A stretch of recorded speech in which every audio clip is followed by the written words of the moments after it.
Substance disorders.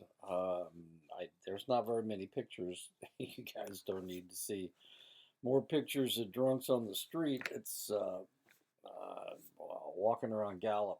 It's pretty bad. I haven't really been that around Farmington very much, but it's pretty bad in Gallup. So let's go ahead and get started.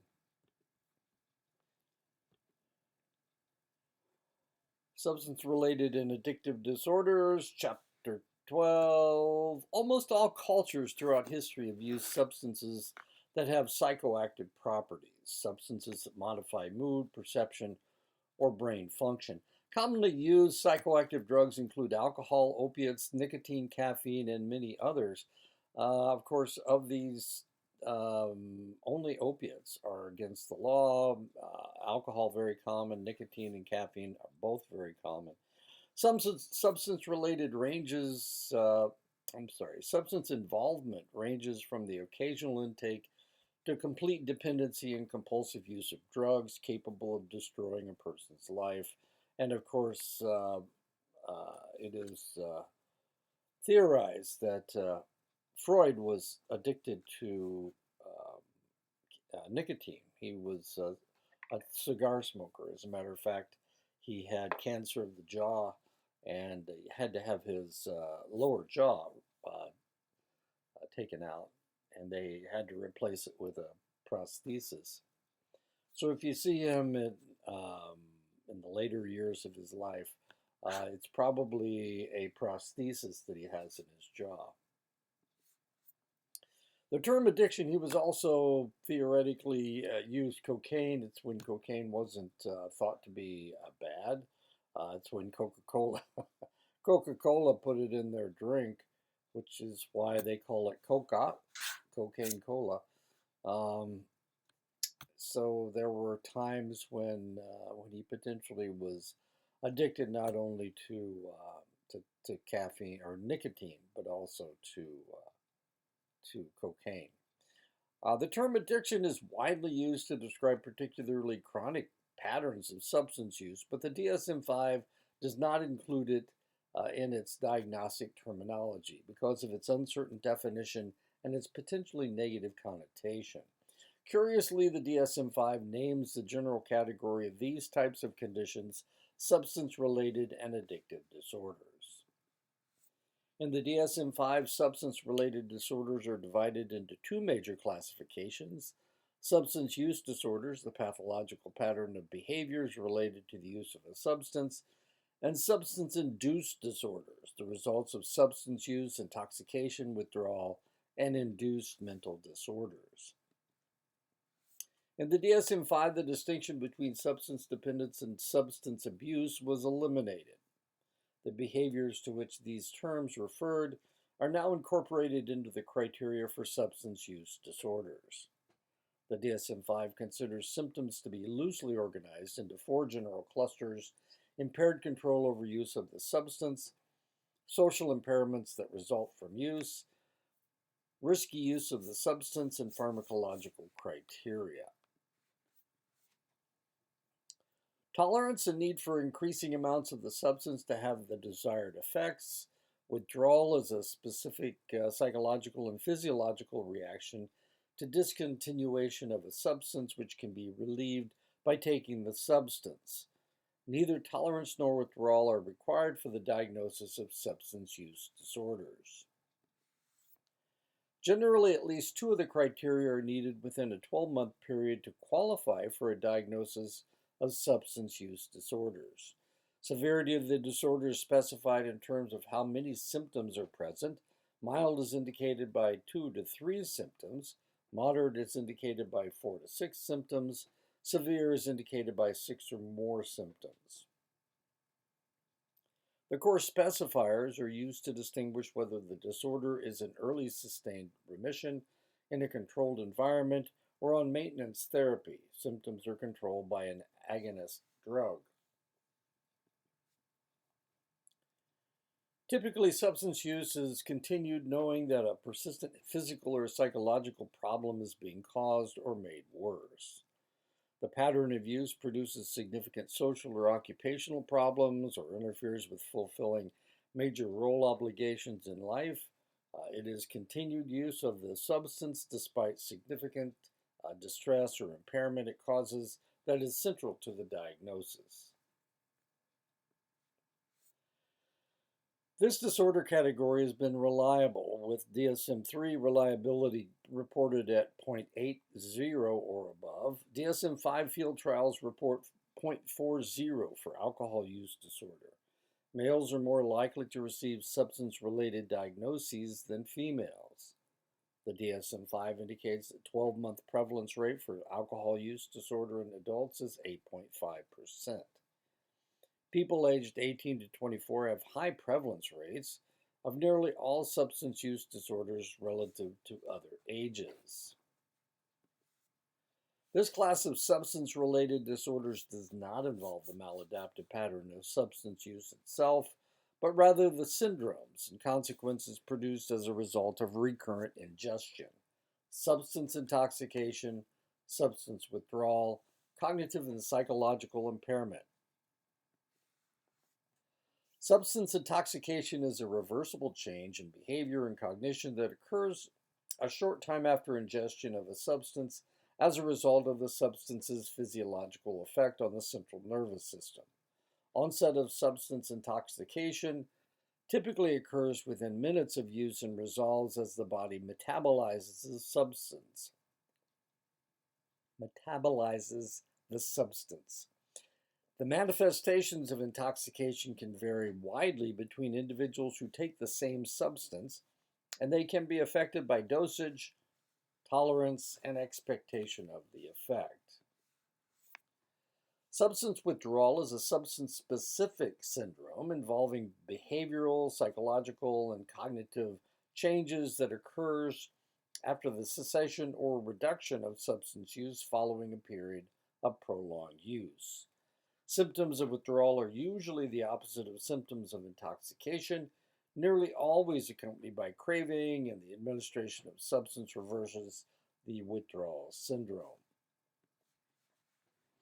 Withdrawal syndromes occur with many but not all substances of abuse. Withdrawal syndromes are described in the DSM-5 for alcohol, caffeine, cannabis, tobacco, stimulants, opioids, and sedatives, hypnotics, or anxiolytics and anti-anxiety drugs. The DSM-5 no caffeine use disorder yet exists, by the way. The DSM-5 does not identify a substance withdrawal classification for hallucinogens or inhalants, including solvents. Withdrawal symptoms can be severe and may be associated with perceptual disturbances and seizures, but in many cases they are mild. The most intense withdrawal symptoms generally subside within a few days after, although subtler symptoms can persist for weeks. In addition to intoxication and withdrawal, substance-induced disorders include conditions in which other mental disorders such as depression and anxiety are induced by substances. In general, the more sedating drugs tend to induce depressive disorders, while the more stimulating drugs tend to induce psychotic disorders. Some substances are associated with a greater risk of dependence and abuse than others. Generally, faster-acting substances present more of a risk of dependence, and methods of administration that deliver the psychoactive components of the drug to the brain more quickly are associated with higher degrees of dependence.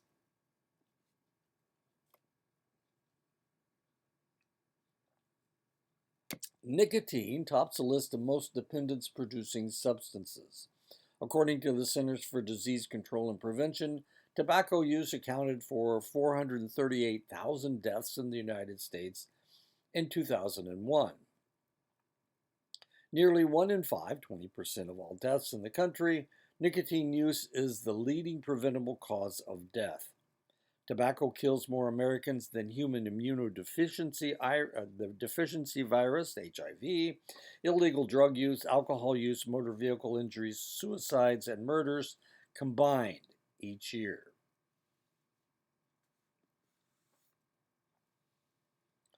Substances to which it is easiest to form an addiction and to which it is most difficult to quit. Nicotine's number one, methamphetamine, smoked methamphetamine, also known as glass and ice, crack, crystal meth, Valium, Quaaludes, Seconal, alcohol, heroin, crank, cocaine, caffeine, PCP, marijuana, ecstasy, psilocybin mushrooms, LSD, and mescaline is right on the bottom. Relapse rates are similar for persons dependent on alcohol, nicotine, and heroin. Similarities in relapse rate curves across different addictive substances imply that common mechanisms of addiction can be identified. Conceptualizations of substance use disorders, moral failure model, addiction is caused by weak character and a lack of moral fiber. This is the first one that we saw. Physical disease model, addiction is internal to the individual and due to underlying and presumably genetically transmitted predisposing factors. Interaction model, addiction reflects both biological and psychological factors that together have produced a brain that craves certain drugs. Alcohol dependence tends to run in families. A stronger genetic influence for males than females has been reported. Genetic influence may be specific for particular substances. There is some evidence that the children of alcohol-dependent parents are at higher risk for alcohol dependence, but not dependence on other substances. Generally, all psychoactive drugs affect brain function and appear to have their effects mediated by the mesocorticolimbic dopamine pathway that is activated by pleasurable or reinforcing events. Chronic drug use produces long-lasting physical modifications in this pathway. Thus, use that was once voluntary becomes compulsive. There is a wide variation between racial and ethnic groups in terms of the amounts of substances consumed.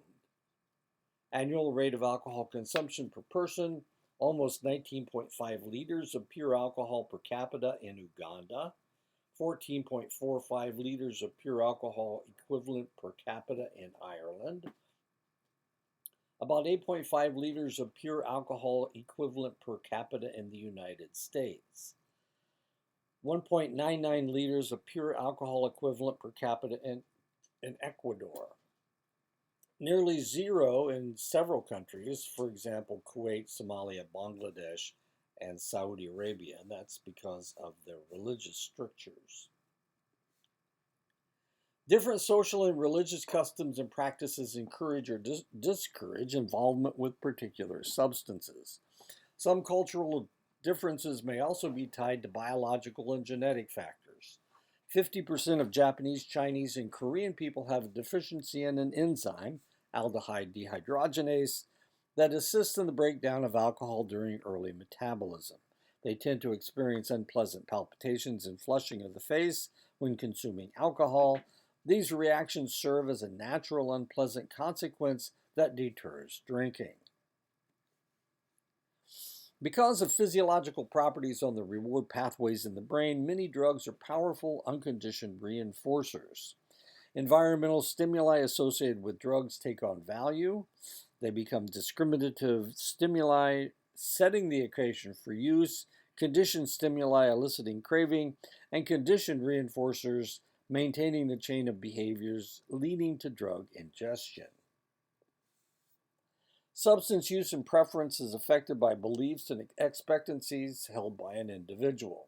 Alcoholics' beliefs about whether they are drinking alcohol are more associated with the desire for additional drinks than whether in fact they are drinking alcohol. Development of substance-induced disorders, alcohol-induced disorders, amphetamine-induced disorders, caffeine-induced disorders, cannabis-induced disorders, cocaine-induced disorders, hallucinogen-induced disorders, inhalant-induced disorders, nicotine-induced disorders, opioid-induced disorders, phencyclidine-induced disorder, that's PCP, or angel dust, sedative, hypnotic, or anxiolytic-induced disorders. Two-thirds of the people in the United States, at least from time to time, drink beverages that contain alcohol, and I am one of the one-third that does not.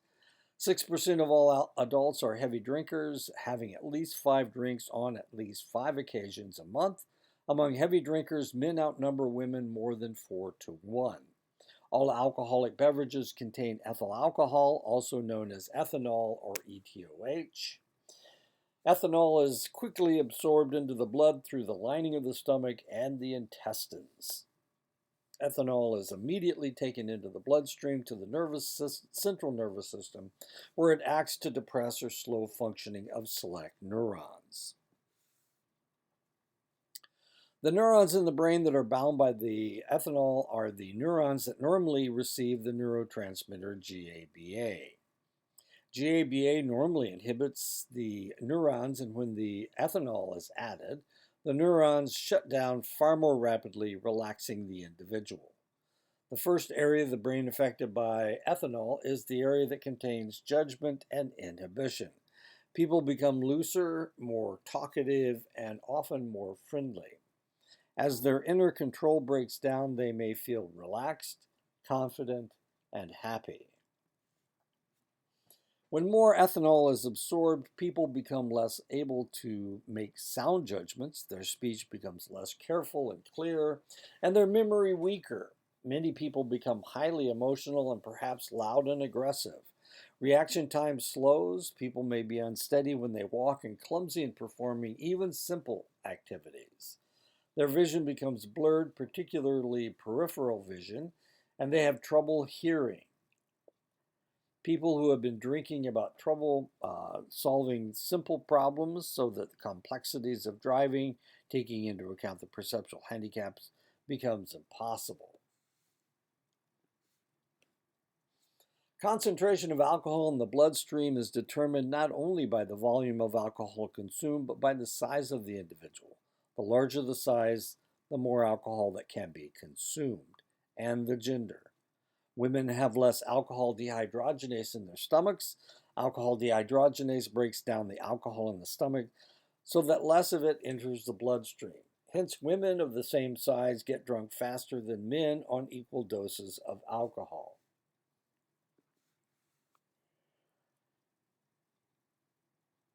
About 10% of the elementary school students admit to some alcohol use. 51% of high school seniors drink ethanol each month, most to the point of intoxication. 3.5% report drinking ethanol every day. Surveys indicate that 10% of all adults in the United States fall into a long-term pattern of alcohol abuse or dependence or alcoholism. Between 13 to 18% of the nation's adults display patterns of alcoholism at some points in their lives. Men outnumber women 5 to 1.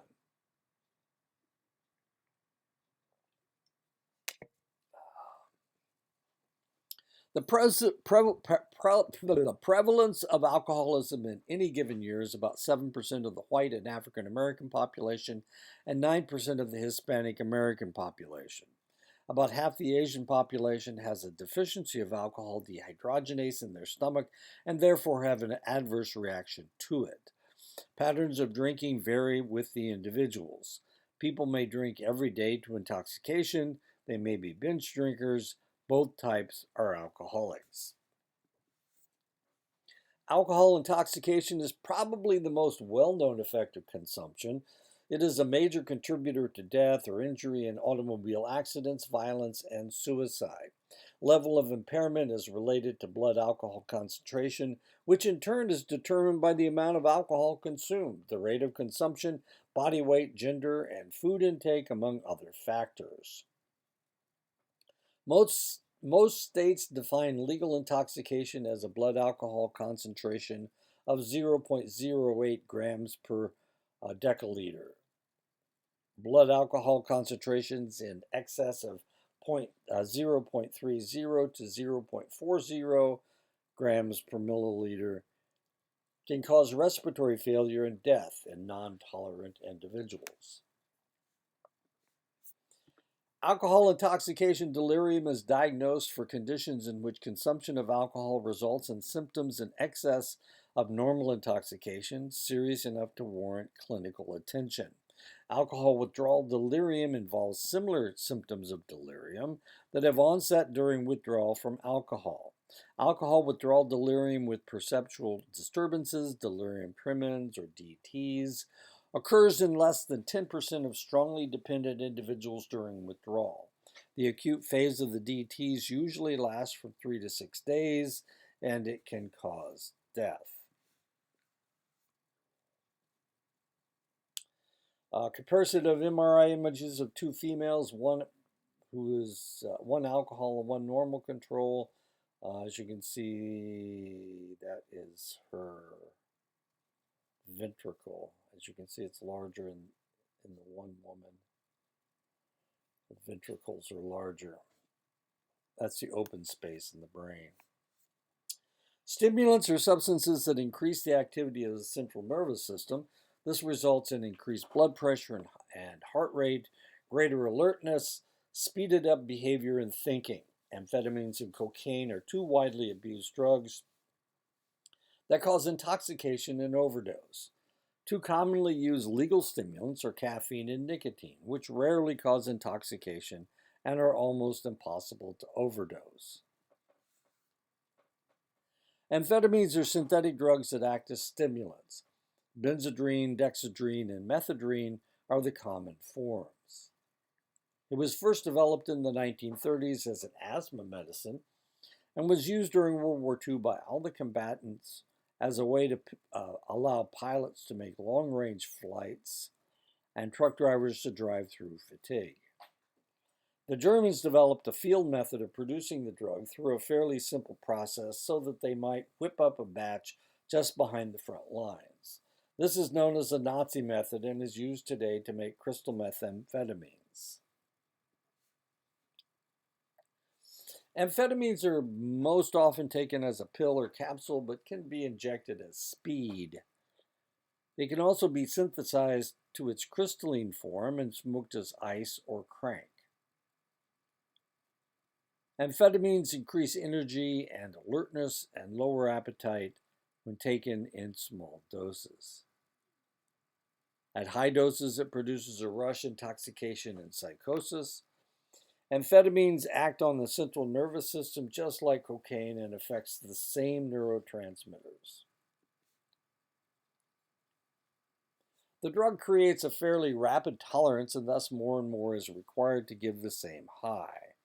Speed freaks often find that they must take dosages 200 times their initial dose to get the same high. 1.5% to 2% of the U.S. population have become dependent on amphetamines at some time during their lives. I guess I read that incorrectly, didn't I? Amphetamines are a potent central nervous system stimulant. They produce increased alertness, wakefulness, euphoria, and ability to concentrate. The DSM-4TR identifies several amphetamine-induced disorders: amphetamine intoxication and intoxication delirium, amphetamine withdrawal, amphetamine-induced psychotic mood anxiety or sleep disorders, amphetamine-induced sexual dysfunction. Most complications reported result from chronic consumption. An unusual feature is that the cardiovascular system becomes tolerant to large doses rather than rapidly, so that heartbeat and blood pressure may not be significantly increased in chronic abusers. Amphetamines, and especially methamphetamine, can cause long-term injury to the brain, including persistent abnormal brain chemistry and psychotic conditions that persist for months or years. Caffeine is associated with only 4 substance-induced disorders in the DSM-5: caffeine intoxication, caffeine-induced anxiety disorder, caffeine-induced sleep disorder, and caffeine withdrawal. More than 80% of adults consumed caffeine during the past year. Intake is typically higher in males than females.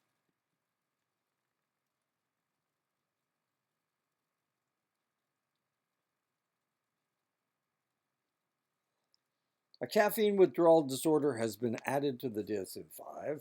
Diagnosis requires that symptoms cause significant distress or impairment in social, occupational, or interpersonal functioning. Cannabis sativa originally came to the United States as the hemp plant imported to make rope for sailing ships. It originally comes from the Orient and seems to have been used as a mild intoxicant from early times.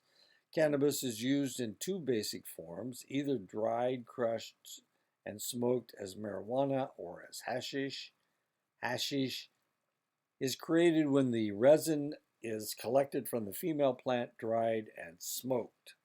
The active ingredient that causes intoxication is delta 9 tetrahydrocannabinol. When smoked, marijuana produces a mixture of hallucinogenic, depressive, and stimulant effects. Many smokers report sharpened perceptions and fascination with intensified sounds and sights. Smokers experience feelings of joy, relaxation, and may become quiet or talkative.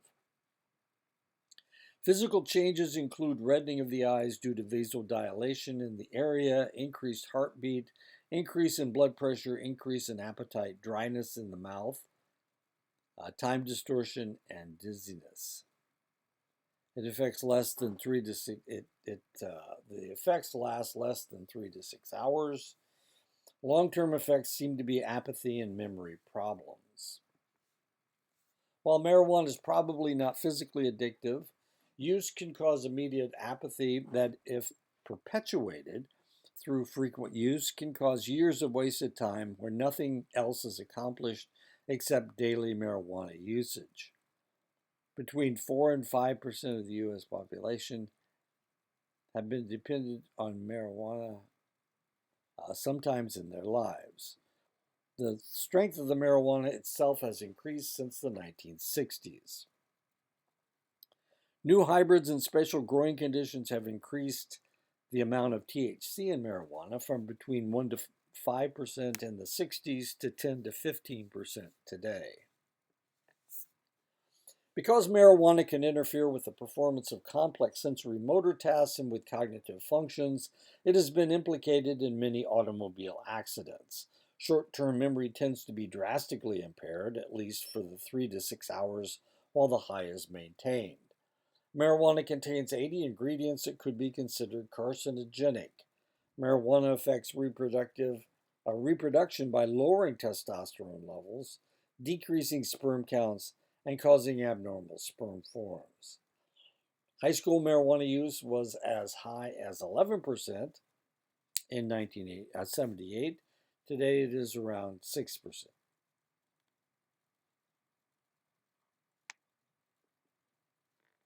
DSM-5 substance-induced disorders related to cannabis use, cannabis intoxication,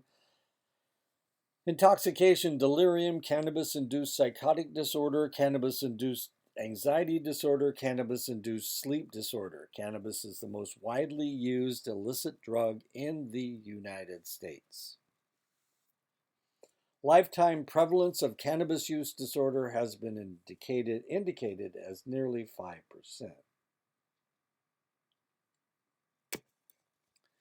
There's increasing interest in the connection between cannabis use in adolescence and the development of schizophrenia, although it is not clear if the association is a causal one. Cocaine is derived from the coca plant in South America and is the most powerful natural stimulant known to man. It was first synthesized from the coca plant in 1865 and used in many patent medicines as a pick-me-up until its control in 1903.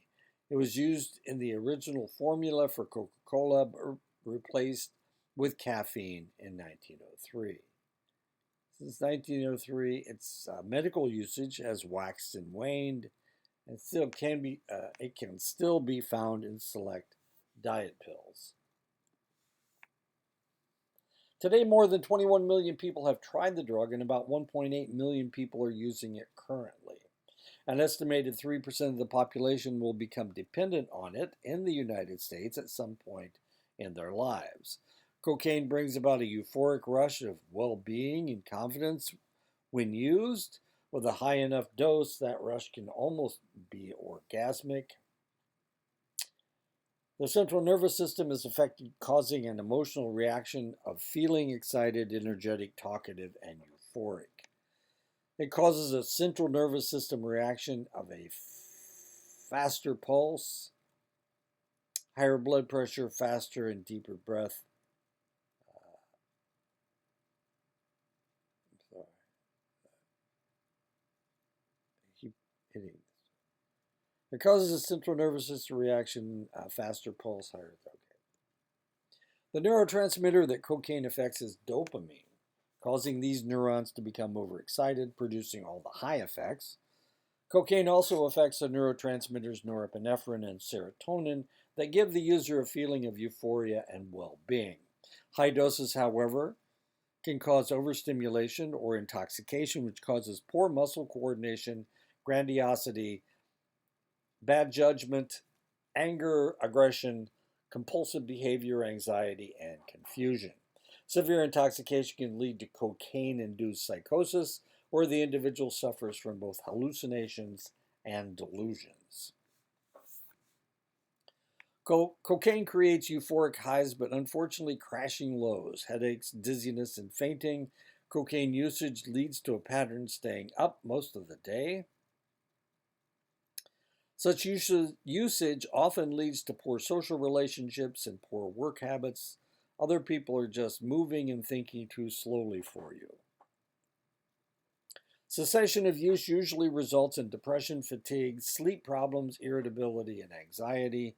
These withdrawal symptoms can last for weeks or even months, but are rarely life-threatening. And the reason I have Dennis Quaid, a picture of Dennis Quaid, is because he has admitted that he was addicted to cocaine for years, and that probably is what broke up his marriage with.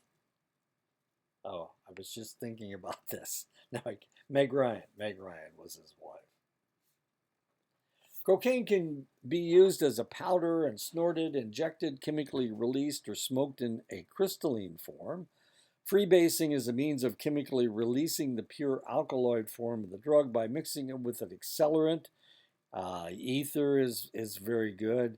And then smoking the pure cocaine.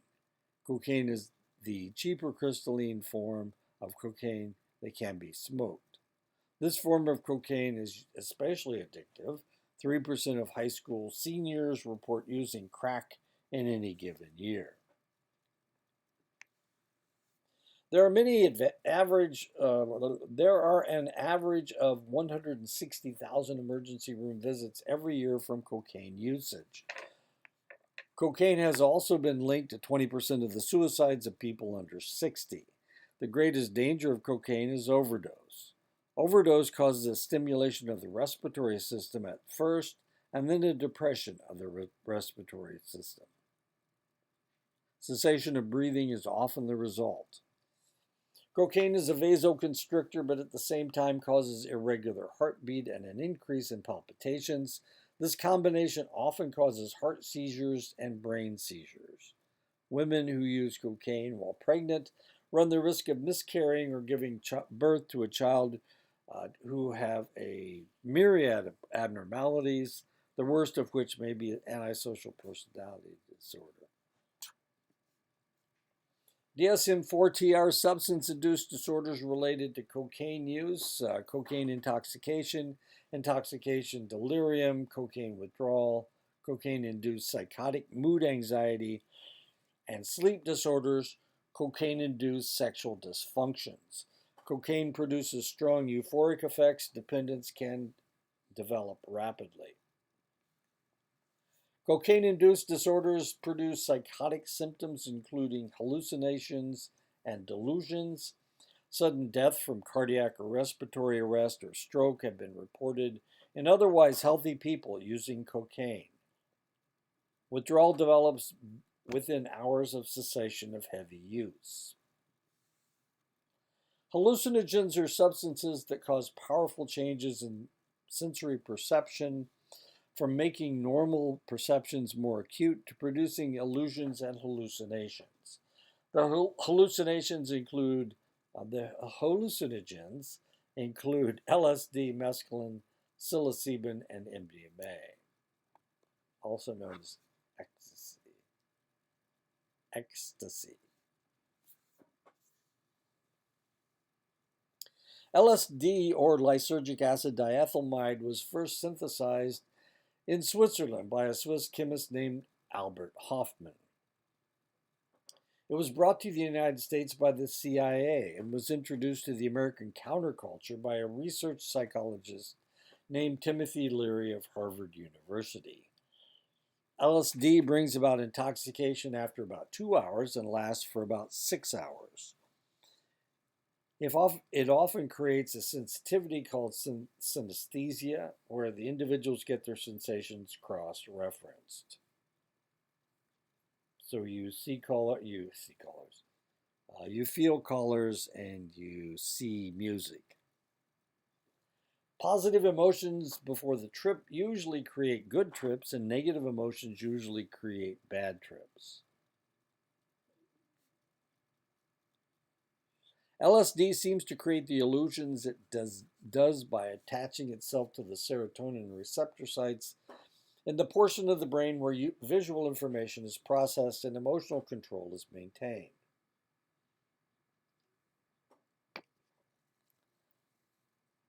Ten 10% of all persons in the United States have used a hallucinogen, usually LSD. Around 2% of the population currently uses hallucinogens. About 25% of users will develop flashbacks. Flashbacks involve a recurrence of sensory and emotional change. Flashbacks can occur days, months, or even years after the last LSD use. DSM-4-TR substance-induced disorders related to hallucinogens use, intoxication, hallucinogen persisting perception disorder, flashbacks, hallucinogen-induced psychotic mood or anxiety disorders. Up to 10% of the population has experienced a hallucinogen, but lifetime prevalence of abuse or dependence appears to be less than 1%. Inhalant use involves toxins or solvents typically concentrated on a rag or in a paper bag and inhaled. Toxic substances inhaled can cause permanent damage to various organ systems, leading to kidney or liver failure. Neurological deficits are common in chronic users, contributing to a persisting dementia. Sudden death can occur from heart or respiratory failure.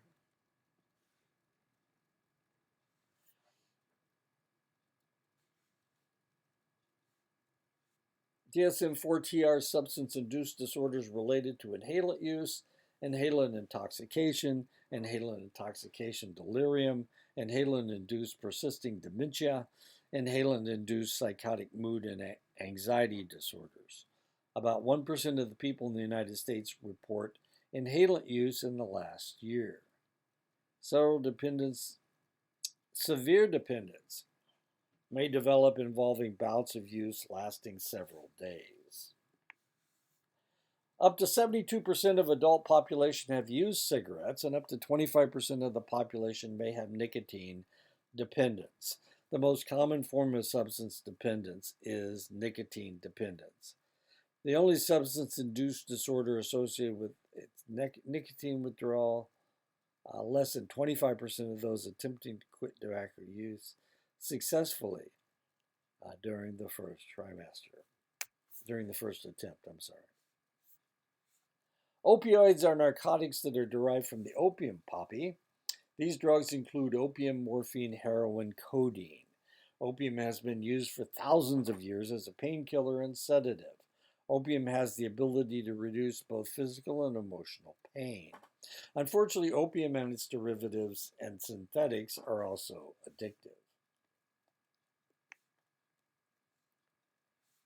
Up to 72% of the adult population have used cigarettes. What in the world? Opium was first used in Asia thousands of years ago and became a problem in China. I need to explain something. I'm about to go to sleep. I'm trying to keep myself awake. That's why it's, it's 1:15 in the afternoon and I'm having trouble staying awake. This is not good. About 1,000 years ago, its use was banned in China by the Chinese emperors because it caused its users to become uselessly addicted and accelerated their deaths. At the beginning of the 19th century, the British Empire fought two wars with the Chinese to open up the trade in China, more specifically to force the Chinese to accept opium as a trade commodity.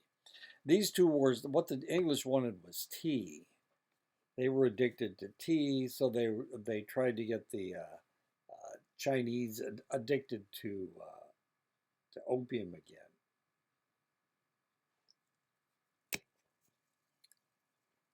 These two wars were known as the Opium Wars and caused thousands of deaths from the warfare and then millions of deaths from the reintroduction of opium onto the Asian continent. In 1804, morphine was synthesized from opium to be used as a painkiller. Thought of as safe, it was used on battlefields all over the world as a painkiller and sedative. Soldiers from the American Civil War were given dosages to relieve pain. Many people depended on the drug, a condition known as soldier's disease. In 1898, heroin was synthesized from morphine. Early on, it became known as a safe alternative to morphine. It was used in patent medicines and produced to relieve various symptoms, especially as a cough medicine. It did not take long for physicians to realize that all the derivatives of opium were addictive. In 1917, opium and its derivatives became the first narcotic to be controlled in the United States when Congress made its use illegal except for medical purposes. Only the use of morphine, codeine, and the synthetic methadone are used as medicines legally in the United States. Heroin has no legal uses. Narcotics can be smoked, inhaled, snorted, injected by needle just under the skin popping, injected directly into the bloodstream, mainlining. Mainlining is the method of delivery of choice and delivers the most satisfying rush. Rushes are spasms of warmth and ecstasy that accompanies an injection. It is sometimes compared with an orgasm. The rush is followed by several hours of mild euphoria known as high or nod. During the time the user has little concern for food, sex, or other bodily needs, opioids do this by depressing the central nervous system, particularly the centers that help control emotions. Opioids attach to the neuron receptor sites that normally receive the natural high neurotransmitters known as endorphins. Endorphins are produced by the body to relieve pain, fatigue, and emotional tension, and are sometimes known as runner's high. Opioids, besides producing the pleasurable calming effect, also cause nausea, constipation, and a narrowing of the pupils called pinpoint pupils. And this, of course, is a picture of Prince, who overdosed on fentanyl a number of years ago. Heroin use becomes addictive after only a few weeks of usage. The body tends to create a level of tolerance that forces the user to need higher and higher dosages to get the same euphoria from it. Withdrawal from the highly addictive drug lasts for about 8 days and includes many of the symptoms of the flu: anxiety, restlessness, sweating, rapid breathing, severe twitching, aches, fever, vomiting, diarrhea, loss of appetite, high blood pressure, and the weight loss up to 15 pounds. These symptoms usually peak at 3 days and subsides by the 8th day. About 1% of U.S. adults will become addicted to an opioid sometime in their lives. Currently, only about 150,000 people are using the drug in the United States. That's really not true. Since 2000, when doctors decided that they needed to control pain better, the number of people who are addicted to painkillers has risen exponentially. So 150,000, this is old information. I actually wrote this, well, no, I didn't. Okay. Well, anyway, you get the picture. Yes, we see. Overdoses cause a shutdown of the central nervous system, which allows the respiratory system to become paralyzed. That was from Leader of the Pack. She says, what does she say? She's talking about her boyfriend, and she's talking about how much she loves him. And the chorus says, "Yes, we see." Anyway, I was repeating words. I must be dreaming. Overdoses cause a shutdown of the central nervous system, which allows the respiratory system to become paralyzed. Since the act of breathing must be consciously controlled, going to sleep may be a death sentence for the overdosed individual. Approximately 2% of persons dependent on opioids, but especially heroin, die while taking the drug, usually of an overdose. They take more than they really can tolerate, and then they're dead. Quality of the drug is sometimes circumspect, but one of the most dangerous aspects of usage is sharing needles and contracting HIV. Rates as high as 60% are reported in some areas. Opiates, commonly narcotics, are depressants that have a major effect on the central nervous system and respiration. DSM-4-TR substance-induced disorders related to the opiate use, opioid intoxication with delirium, opioid-induced psychotic and mood, sexual, and sleep disorders. With chronic use, the individual becomes constipated. Depression and insomnia are frequently present. Sexual and reproductive dysfunctions are common. Withdrawal involves anxiety, restlessness, craving, and increased sensitivity to pain. Acute withdrawal subsides within a week. The incidence of opioid dependence in the population is unclear and estimated based on the DSM-3 criteria was less than 1%. Phencyclidine, or PCP, or angel dust, is a substance originally developed as an anesthetic that shortly became a drug of abuse. At higher doses, psychotic symptoms, including hallucinations, occur. Rates of dependence are not clear, but more than 3% of those aged 12 years or older responding to a 1996 national survey reported use on at least one occasion.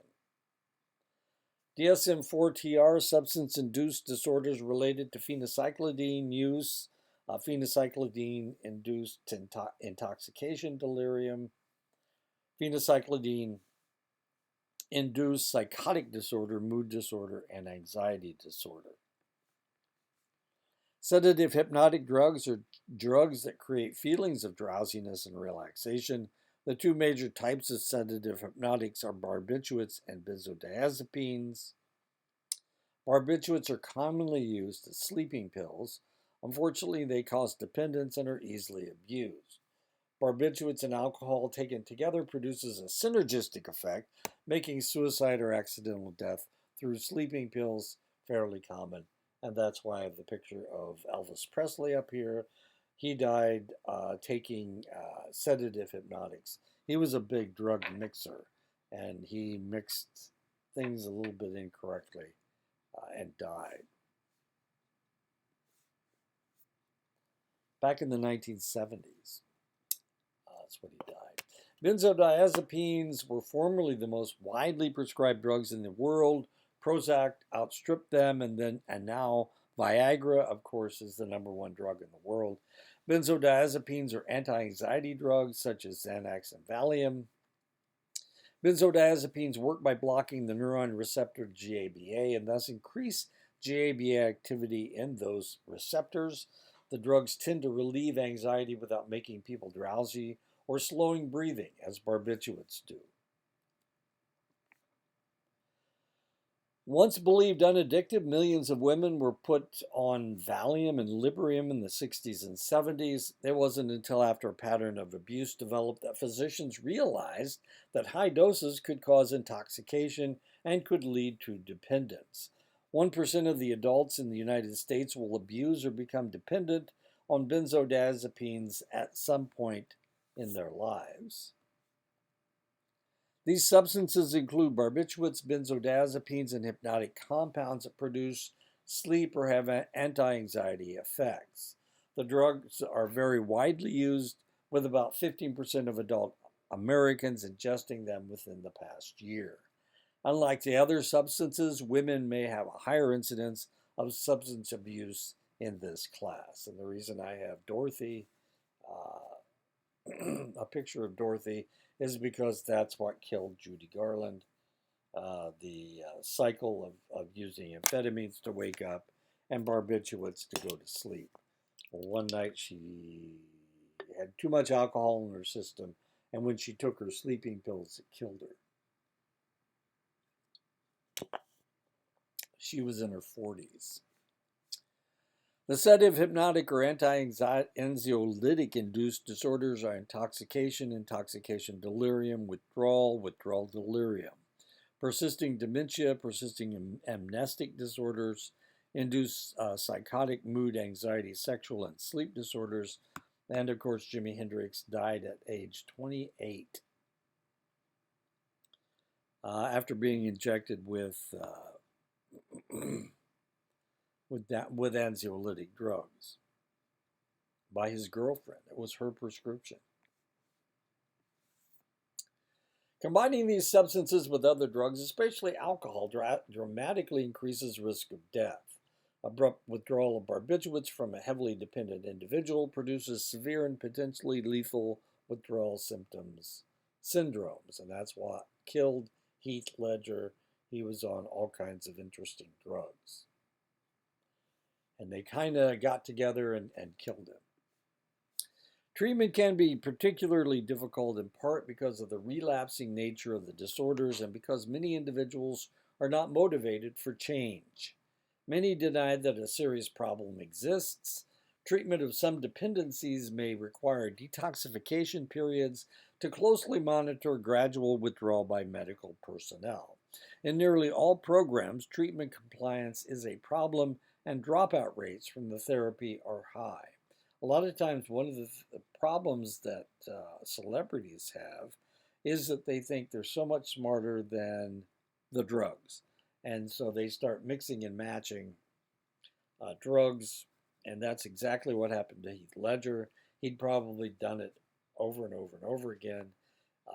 He had multiple drugs in his system, and some of them were working against each other. But this one time he took too many.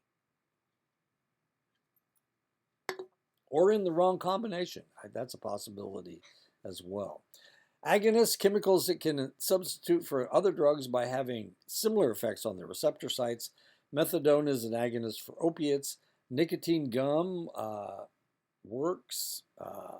Acamprosate, a GABA agonist that may be useful for alcohol dependency. Antagonists, chemicals that block receptor sites or otherwise hinder activity at receptor sites. Naltrexone is an opiate blocker. It is also effective in alcohol dependency treatment. Antabuse or disulfiram, the presence of this drug in the bloodstream produces extremely unpleasant effects such as nausea and cold sweats when alcohol is consumed. The problem with antabuse is that the person must be motivated to take the drug every 2 to 3 days. Relapse is likely when the drug is withdrawn, unless other therapeutic efforts can prevent it. In 1935, Alcoholics Anonymous was formed by 2 recovering alcoholics. Since then, AA has grown to over 10,000 groups located around the world with more than 1 million members. The AA approach may be likened to a combination of religious belief and group therapy. The AA model has been extended to many other types of substance dependence and impulse control problems, including Narcotics Anonymous, Gamblers Anonymous, Overeaters Anonymous, and Sexaholics Anonymous. Research on the effectiveness of AA is mixed in large part because the organization is loosely based in community chapters and collects no scientific data. Two multi site assessments have been suggested that the approach is about equal to cognitive behavioral interventions. The therapist is empathic but seeks to divert the client from apathy about the situation. The goal is for the client to suggest change without pressure or coercion. The therapist represents information that may highlight discrepancy or symptoms and likely outcomes of continued use, but offers no diagnostic labels and presents no arguments about the need for change.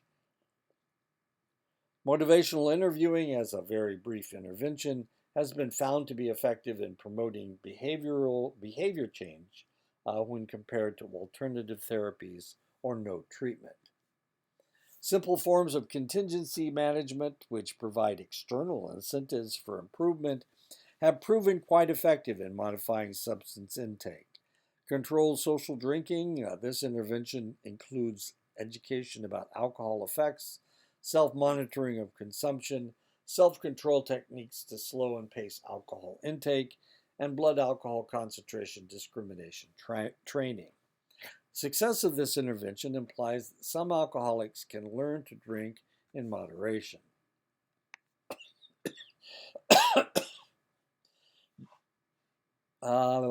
Relapse prevention begins by acknowledging that relapse is a very likely outcome during attempts to remain abstinent.